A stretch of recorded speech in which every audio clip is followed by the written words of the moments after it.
Usrah ni, siapa pernah tanya usrah ni apa sebenarnya? Now, dekat Malaysia ni satu tempat yang amat unik sebenarnya, sebab usrah ni agak mainstream. Banyak sekolah, UAE pun ada usrah, sekolah ada usrah. Benda ni tak wujud di kebanyakan negara lain.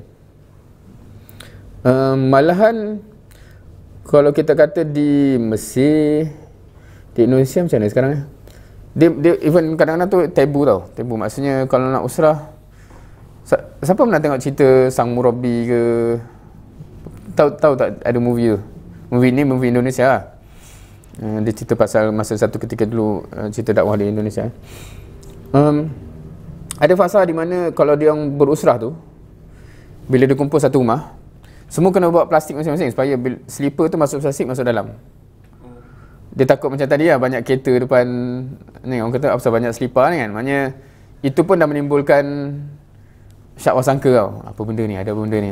So di Indonesia, Malaysia tak sure, tapi di Mesir apa semua ada suasana-suasana itu.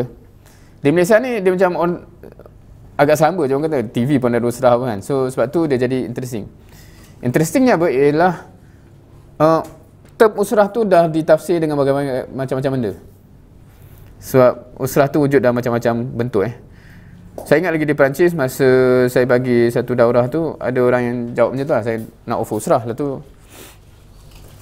Masa tu kat dapur kena tak ada dewan apa semua ni tau. So maknanya nak buat usrah tu biasanya kalau kau punya mahal ada common kitchen ke common toilet je lah, ada common kan. Tapi tak ada common, tak ada dapur, tak ada masalah. Tapi boleh bayangkan kalau mahalah yang dia macam ada hall, semua bilik-bilik lah tu ada common kitchen. Boleh kan? So kita orang itu je lah tempat yang boleh kumpul orang. So ada yang bertenggek atas sinki, ada macam tu lah daurah kita. Lepas tu kita tampal kertas kat dinding.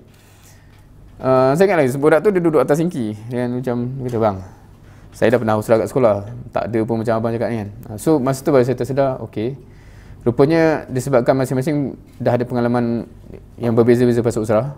So bila saya offer usrah tu, dia jadi macam ditafsir dengan tafsiran yang berbagai-bagai lah kan. Kat sekolah saya macam tu, dia akan terbayang macam tu dan sebagainya.